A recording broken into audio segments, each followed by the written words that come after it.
জামাত ইসলামের কে যেগুলো সিট দিছে এগুলো অবশ্যই সেটেল।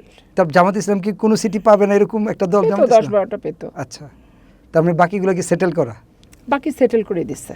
আচ্ছা, এবং ভোটের আনুপাতিক হারটা ওদেরকে বাড়াই দিচ্ছে। ফ্রি ফেয়ার ক্রেডিবল ইলেকশন বলা যাবে? জামাতের সিটগুলোতে তো আমি মনে করি কখনোই বলা যাবে না। জামাতকে দিয়ে যে কোনো মুহূর্তে রক্তক্ষয়ী সংঘর্ষে অনেক, এটা আওয়ামী লীগও চেষ্টা করছে, ইন্ডিয়াও চেষ্টা করছে, রাও চেষ্টা করছে জামাতকে দিয়ে আন্দোলন করার। আপনি তো ফিল্ডেই ছিলেন চাঁপাইনবাবগঞ্জের, আপনার হাজবেন্ড হারার কারণ কি মনে করতে পারেন? যে তার সাথে একটা খুব জনপ্রিয় এখানে যেটা ব্যাপার, এই সিটগুলো ছেড়ে দিছে আগে থেকেই। এই সিটগুলো ছেড়ে দিয়ে কম্প্রোমাইজ করছে ইউনূস গভর্নমেন্ট জামাত ইসলামের সাথে। এবং জামাত ইসলাম যে 80টা তালিকা দিছিল তার ভিতরে এটা ছিল 4 নাম্বার এই সিটটা। এই 80টা তালিকা এটা মানে আমি সাংবাদিকদের কাছ থেকে পাইছি। আচ্ছা, আমি একটা টক শো করতে গেছিলাম, সাংবাদিক আমাকে দিচ্ছে যে 80টা সিট কম্প্রোমাইজ করা। হ্যাঁ, তা 80টার ভিতরে মানে 80টা সিট কম্প্রোমাইজের ভিতরে তার ভিতরে 4 নাম্বারে ছিল নুরুল ইসলাম বুলবুলের নাম, মানে চাঁপাইনবাবগঞ্জ সদর আসনটা ছিল।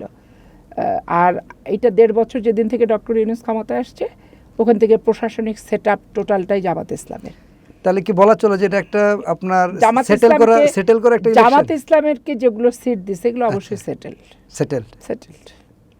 তার জামাত ইসলাম কি কোনো সিটি পাবে না এরকম একটা দল? জামাত 10-12টা পেত। আচ্ছা, তার মানে বাকিগুলো কি সেটেল করা? বাকি সেটেল করে দিচ্ছে। আচ্ছা, এবং ভোটের আনুপাতিক হারটা ওদেরকে বাড়াই দিচ্ছে। আওয়ামী লীগ ধরে তাহলে কি এটাকে ফ্রি ফেয়ার ক্রেডিবল ইলেকশন বলা যাবে? জামাতের সিটগুলোতে তো আমি মনে করি কখনোই বলা যাবে না। কারণ সারা জীবন আপনি হিসাব করে দেখেন অধিকাংশটা বিএনপি জিতে। আপনি আপনি সাতক্ষীরাটা দেখেন, আপনি বাগেরহাটেরটা দেখেন, আপনি চুয়াডাঙ্গারটা দেখেন, আপনি কুষ্টিয়ার দিকে দেখেন, আপনি চাঁপাইনবাবগঞ্জ 3 সিটে জিয়াউর রহমান 78 সাল থেকে এমপি শাহজাহান সাহেব, 78 সাল থেকে এমপি শাহজাহান সাহেব। এবং এই বয়সে সে মাঠে পড়ে থাকে, মাঠেই ঘুরে সে কোনো ফ্যাশনেবল পলিটিশিয়ান সে না। আমার হাজব্যান্ড সারা জীবন এলাকাতেই থাকে, এলাকার বাইরে সে। কিন্তু অনেক সিটে তো আপনার ওই যে সাতক্ষীরার যে সব সাইডে জামাতের একক আধিপত্য ছিল সেগুলো কিন্তু জামাত হারছে, আমরা সেগুলো অ্যানালাইসিস করলাম।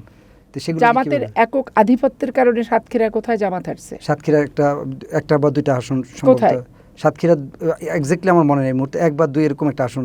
যাই হোক, আমি এরকম আমার নলেজে নাই। আর রংপুর, কুড়িগ্রাম, গাইবান্ধা, নীলফামারী যেটা করছে এখানে 3rd party BNP, 4th party জামাত, 1st 2nd জাতীয় পার্টি।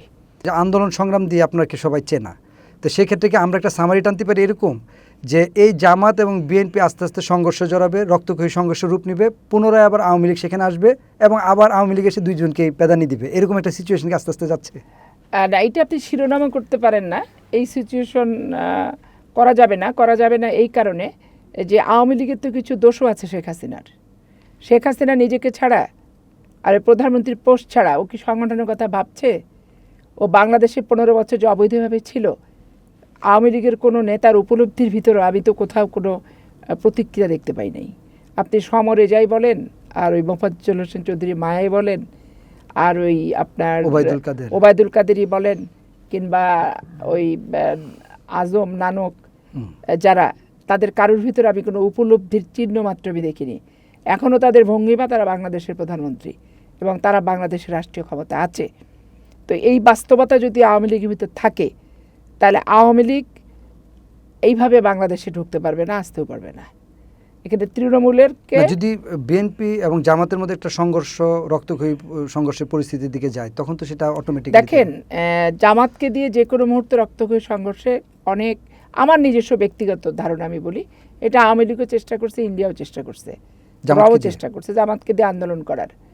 আপনি একটা জিনিস দিন, আর আমরা আসার আগেই, মানে তারেক রহমান সাহেব বাংলাদেশে পা দেওয়ার আগেই ওরা বলছে যে আওয়ামী লীগ গেছে দিল্লিতে, বিএনপি পালাবে লন্ডনে।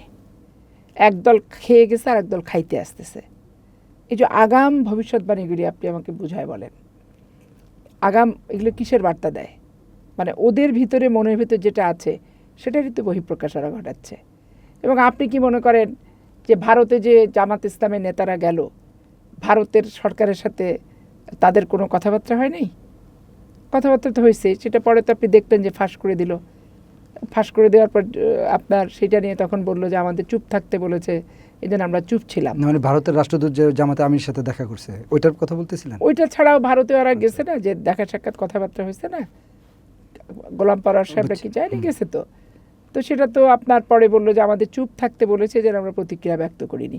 তাহলে আপনি জিএম কাদেরের সাথে ডক্টর শফিকের কী পার্থক্য থাকলো মানুষ হিসেবে, দল হিসেবে, সংগঠন হিসেবে?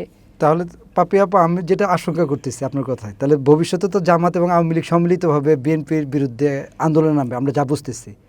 এই আন্দোলন কি, এই আন্দোলন হলে কি বিএনপি টিকতে পারবে আপনার ধারণা? বিএনপি টিকা না টিকার ব্যাপার না, আপনি সবসময় একটা জিনিস ইয়ে করবেন, অনৈতিক কোনো কিছু প্রতিষ্ঠিত হয় না, চিরস্থায়ী হয় না। আচ্ছা, সাময়িকভাবে হয়তো টিকলো, প্রতিষ্ঠিত হতে পারবে না।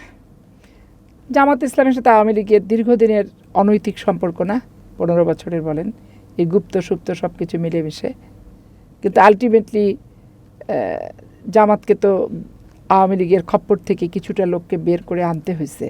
এখনও অনেকেই আছে আওয়ামী লীগের ভিতরেও, জামাত তো কিছু তো বাহির করে আনতে হয়েছে। তো এই যে বাহির করে আসতে তো হলো আলটিমেটলি।